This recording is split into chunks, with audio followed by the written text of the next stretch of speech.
kita ke pemerintahan sekarang. Bagaimana Bapak Dirjen melihat fenomena yang disampaikan oleh dua narasumber tadi, terutama tentu menyangkut ada persoalan dengan kemampuan di perangkat desanya, soal manajemennya. Tentu dalam hal ini pemerintah lebih melihat bagaimana sebenarnya tata kelolanya itu loh, dan mungkin juga nanti bagaimana masalah pengawasan keuangannya. Barangkali Pak Eko bisa langsung.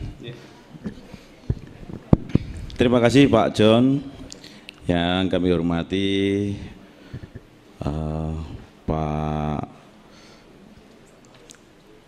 Pak Anwar Prihatin, Pak Restu, Pak Taril, dan Pak Arman. Ya. Assalamualaikum warahmatullahi wabarakatuh.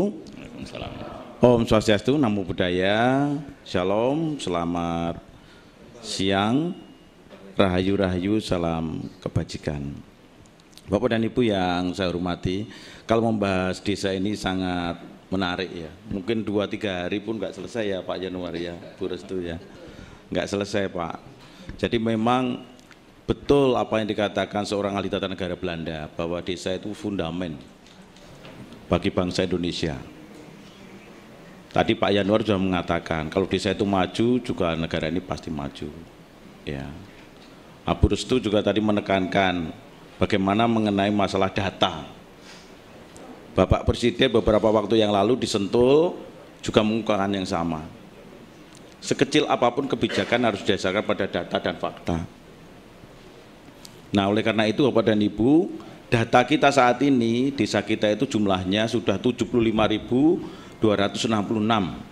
Menurut Kemendagri 100.3.5.3. Artinya banyak sekali, tersebar di 7.277 kecamatan, 416 kabupaten, 98 kota, 38 provinsi. Ini bukan hal yang gampang membalik selapak tangan selama 9 tahun harus bagus semua. Tidak bisa.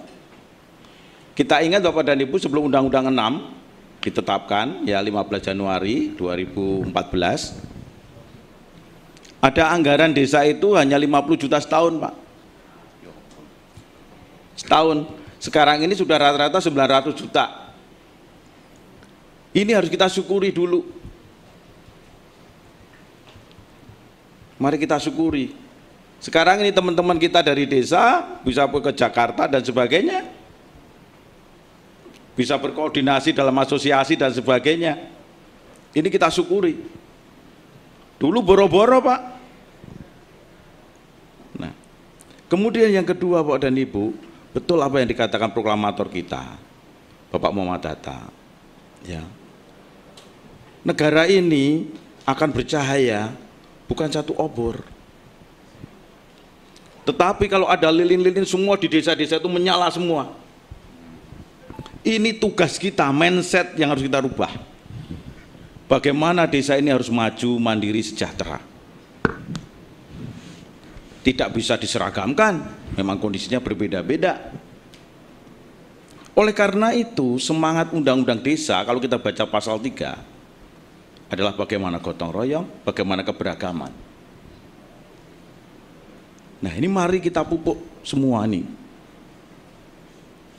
Nah, kemudian yang ketiga Bapak dan Ibu, dalam waktu yang singkat ini, mari kita semua sebagai diaspora dari desa-desa yang ada di Indonesia, mari kita semua membangun desa kita.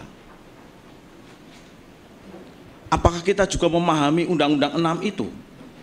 Yang terdiri dari 16 bab 122 pasal itu. Jangan-jangan kita belum pernah membaca tapi sudah mengusulkan. Nah, ini mari semua kita betul-betul memahami desa kita, cinta kepada desa kita. Kita berikan pikiran, kalau perlu anggaran sedikit dari kita kepada desa kita, tempat di mana kita dilahirkan, nenek moyang kita dimakamkan di sana. Nah, ini kan bisa menggugah pikiran kita Bapak dan Ibu semua, desa kita pasti maju. Kita sadari Bapak dan Ibu, dinamika terus terjadi karena ini perkembangan zaman. Siapa yang bisa menghadang perkembangan zaman? Tidak ada. Demikian juga dengan pemahaman tentang desa ini. Masalah digitalisasi tentu saja. contohnya. Tidak bisa terelakkan itu di desa sekarang ini. Tetapi masih juga banyak desa-desa kita ya yang belum punya listrik. Satu sisi kemajuan diraih, kalau kita ke Pancamandala contohnya Tasikmalaya, Bapak dan Ibu, desa sudah bisa merangkai jaringan. Tetapi masih banyak desa-desa di tempat kita juga di sana listrik pun tidak bisa menikmati, belum bisa menikmati. Karena memang kondisi situasi geografis kita yang luar biasa sebagai negara kepulauan dengan luas hampir 5 juta dengan lautannya. Ini yang perlu kita pahami Bapak dan Ibu. Bagaimana keberagaman ini bisa maju bersama? Tentu dengan berbagai cara, berbagai pendekatan. Kita dari Kementerian Dalam Negeri ada data namanya profil desa dan kelurahan. Ini yang terus kita tingkatkan. Bagaimana akurasinya data ini.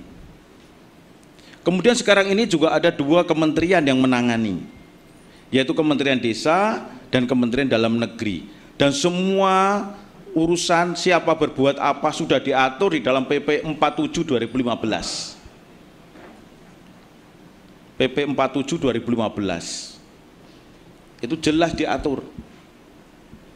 Tinggal sekarang bagaimana menaati regulasi-regulasi yang ada, termasuk di dalamnya Kementerian Keuangan berbuat apa, kemudian Bappenas berbuat apa. Artinya relnya sudah ada di sini.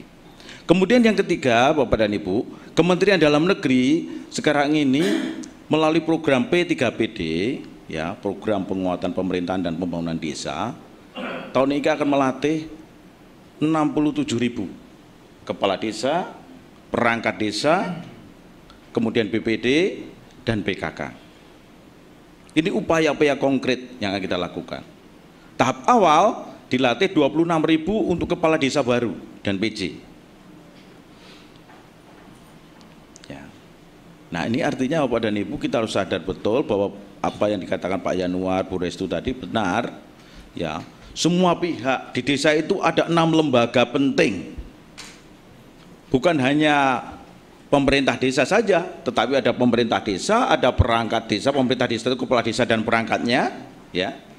Kemudian di situ ada BPD juga, kemudian di situ ada PKK, lembaga kemasyarakatan, termasuk di dalamnya lembaga kemasyarakatan itu ada PKK, ada Karang Taruna, ada Posyandu, ada LPM, ya. Kemudian ada lembaga ada desa, lembaga kerjasama desa, dan badan usaha milik desa. 6 lembaga penting yang ada di desa. Ini pun belum cukup. Bagaimana sinergisitas kepedulian, ya, antara pemerintah pusat, pemerintah daerah, provinsi, dan kabupaten kota, dan desa itu sendiri. Pemerintah pusatnya kencang sekali mendorong, tetapi kalau tidak ada dari daerah, nggak bisa juga, nggak optimal. Pemerintah pusat mendorong bagus sekali, daerahnya bagus sekali, tetapi desanya tidak, ya tidak bisa. Ini sinergisitas yang sangat penting sekali. Membangun mindset ini penting dilakukan.